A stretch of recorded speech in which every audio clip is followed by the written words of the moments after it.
Baik semuanya, pada kesempatan kali ini di sini saya akan presentasikan proyek UAS dari Mapel Komputer Arsitektur dan Organization.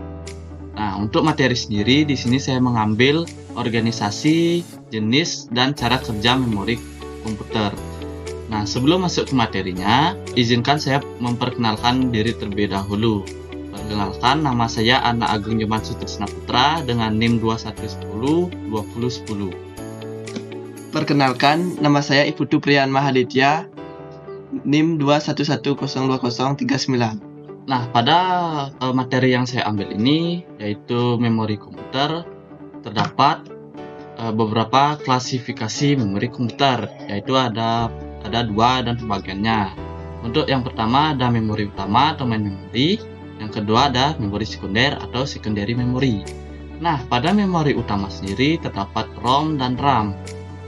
Dan untuk memori secondary memory terdapat flash storage, optical, dan magnetic. Pada main memory sendiri, main memory merupakan memori utama yang digunakan sebagai akses data cepat oleh prosesor dan tidak berfungsi sebagai tempat media penyimpanan data. Nah, untuk memori sendiri terbagi menjadi dua, ada ROM dan RAM.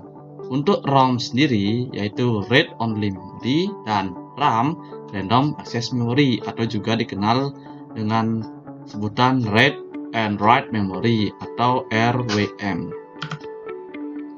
Nah, untuk ROM sendiri, ROM adalah jenis memori yang dimana konten tidak akan hilang meskipun komputer mati.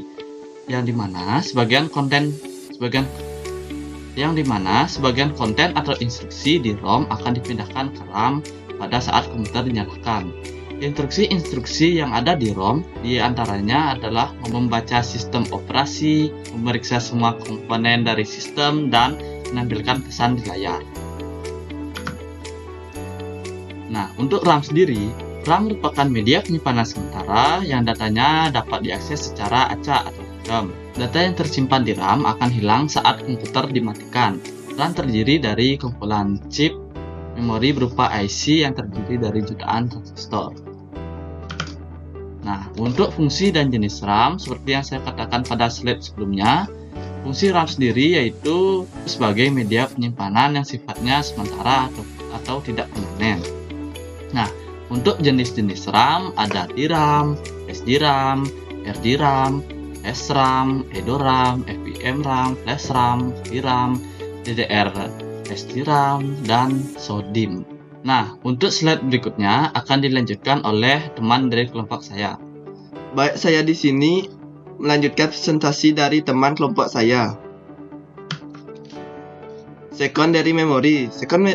Secondary memory merupakan perangkat untuk penyimpanan data dan program secara permanen. Data maupun program yang tersimpan di memori sekunder ini tetap ada dan tidak akan hilang meskipun komputer mati atau tidak ada daya. Data ini bisa disalin ke berbagai macam perangkat memori sekunder lainnya dan akan tetap sama apabila dibuka di komputer lain. Secondary memory memiliki beberapa tipe dengan contoh sebagai berikut. Storage device merupakan perangkat penyimpanan dengan desain ringan dan kecil. Perangkat ini dioperasikan dengan daya yang disediakan dari port USB seperti flash disk dan solid state drive. Untuk selanjutnya ada optical storage device, merupakan perangkat penyimpanan data berbentuk kecil dan portable serta dapat diperoleh dengan mudah dan murah di pasaran. Dan yang terakhir ada magnetic storage device, perangkat penyimpanan yang dimana data atau informasi akan disimpan di track dan permukaan disk dalam bentuk titik magnet kecil seperti hard disk dan floppy disk. Baik, itu saja presentasi dari kelompok kami. Apabila ada kesalahan kata dan lain sebagainya, saya mohon maaf yang sebesar-besarnya. Akhir kata dari presentasi kami, saya ucapkan sekian dan terima kasih.